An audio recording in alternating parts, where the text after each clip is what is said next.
Yumi, how are you?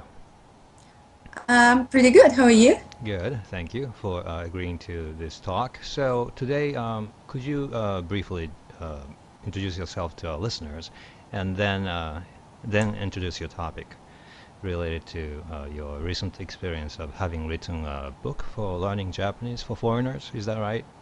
Yes, Okay. yes. Okay. So should I keep talking in English? Yes. Sure. Yes. Okay. Okay. For about 5 minutes.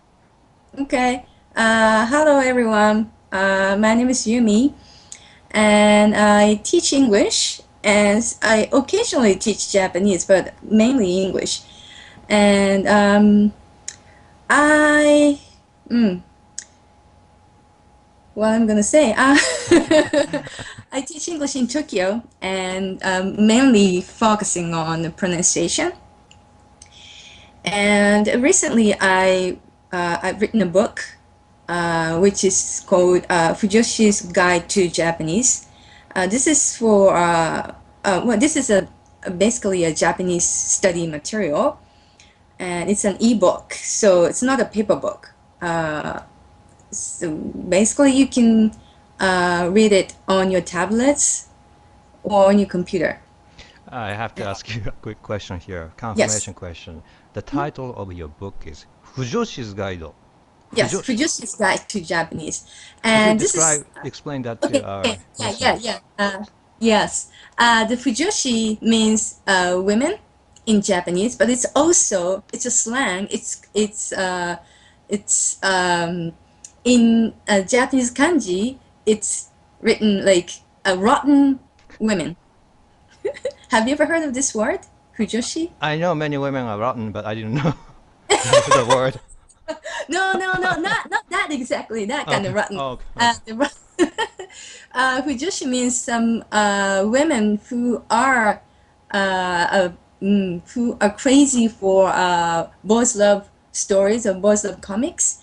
In English, in American English, it's called slash novels. Okay.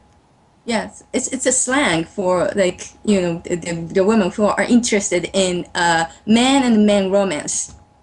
Okay. You know what I'm Okay. saying? Okay. Yeah, man and man romance. So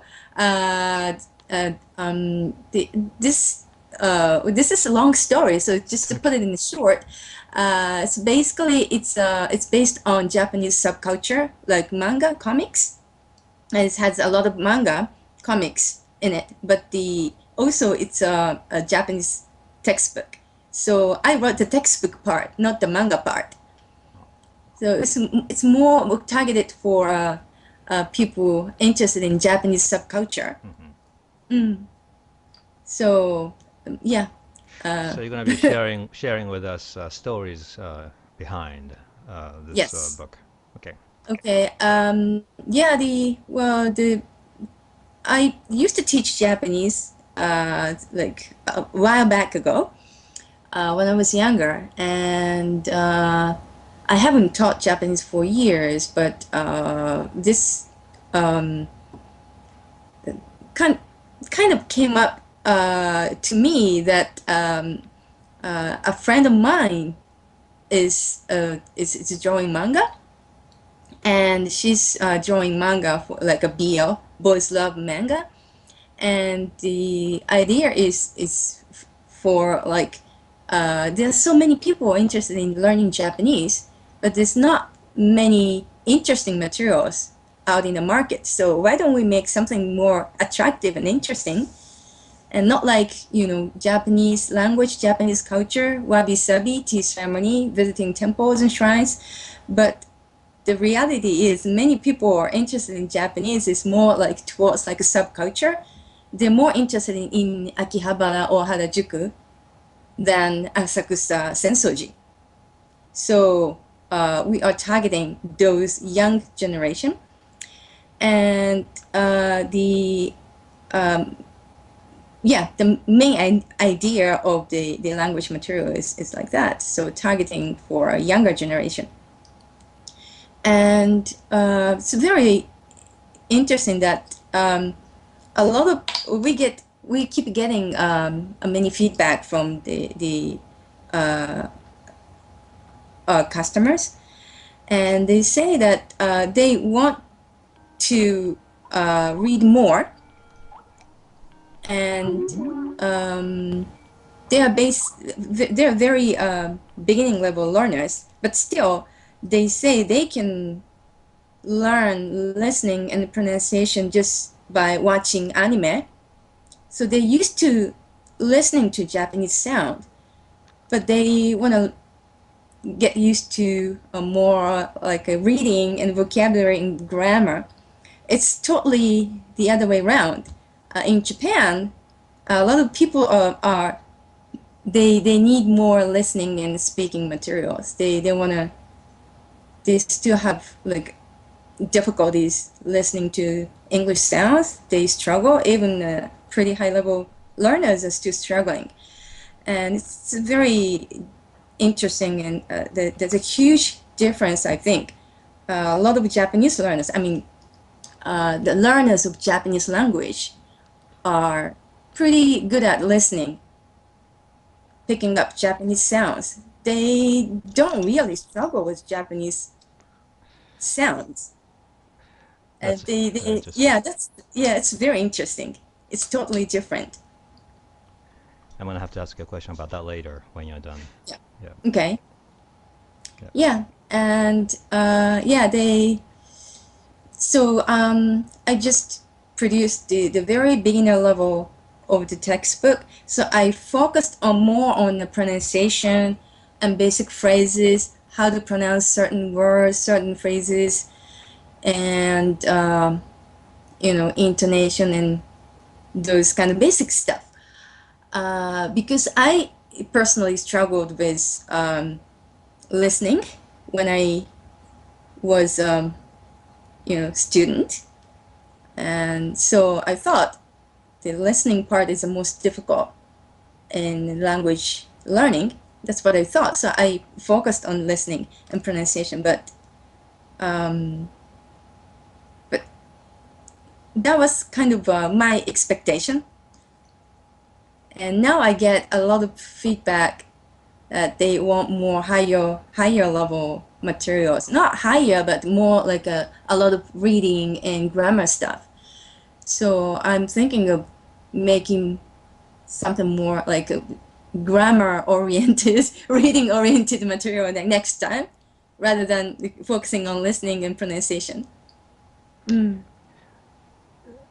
Sounds like a really great work that you've done here, and if you don't mind my asking a lot of questions, do you you mentioned that many foreigners are already good at listening comprehension, but their challenge is something else, such as reading, or is that what you said? And Yes, okay, exactly. and that's the opposite of how Japanese people are when it comes to speaking English. Hmm. And Yeah. I've always said that the reason for foreigners being good at listening comprehension is because they are used to the concept of syllables. So they are Hmm. listening to syllables of Japanese, which is like da da da da da da da da. But for Hmm. Japanese people, they don't realize the importance of syllables in foreign languages. So I think that is making the difference. But listening is really important. Do you agree with that? And because these foreign people learning Japanese are already good at listening, it's Hmm. relatively easier for them to really master or make a good progress.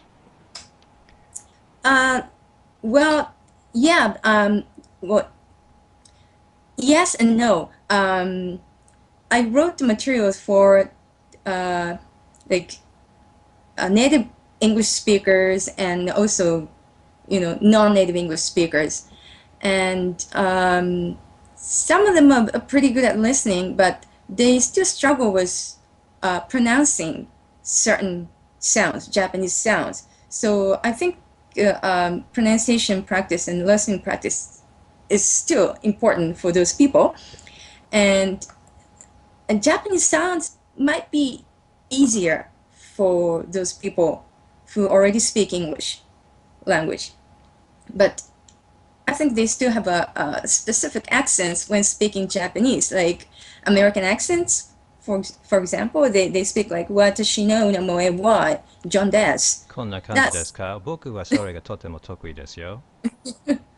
yeah, that's yeah, exactly. Yeah. That kind of accent. And so I think they still need to work on their pronunciation.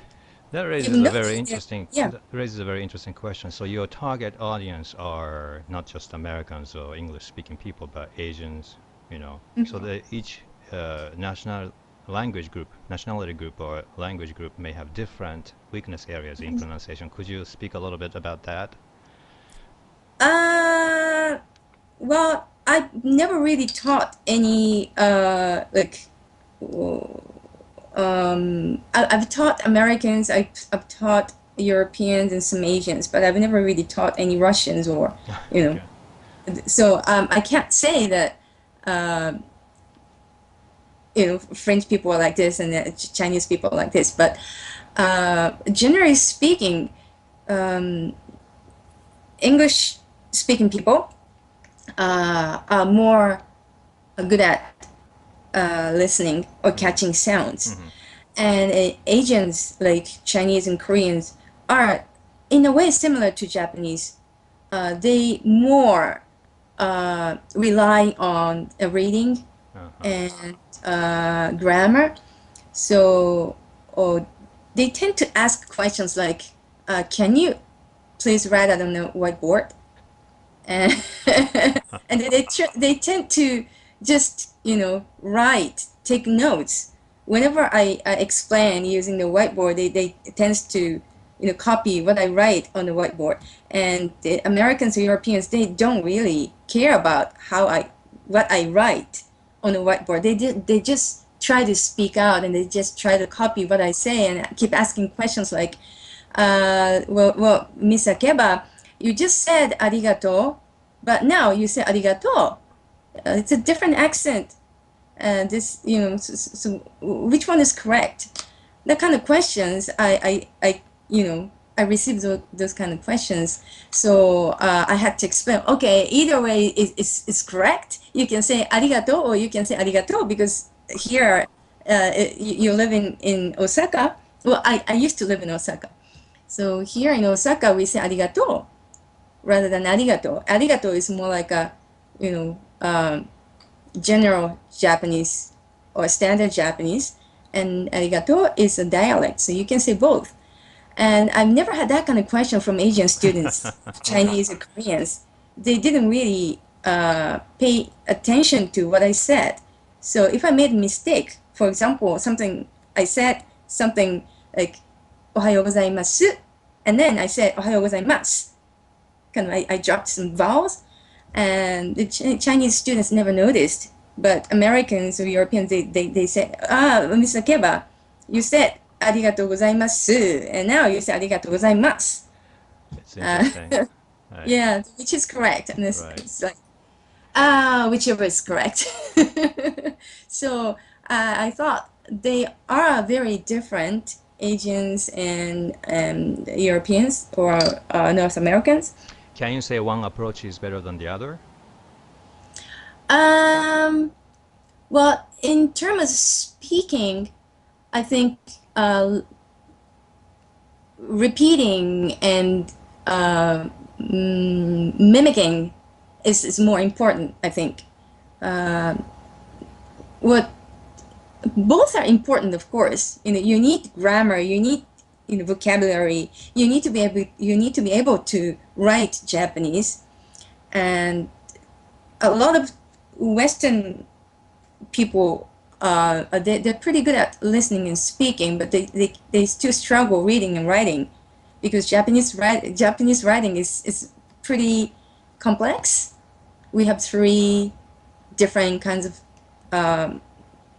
writing systems like hiragana, katakana, and kanji, and so you still need to work on that. Right. But in terms of communicating with native people, like daily conversations, speaking is more important, I think. So repeating and speaking loud, speaking it, out loud is more important. Thanks, Yumi, for this conversation. My final question is, if Yes. Japanese people or non-Japanese people are listening to this conversation, how can they contact you? Maybe you can tell us about your website and Okay. Well, how can I explain about my website?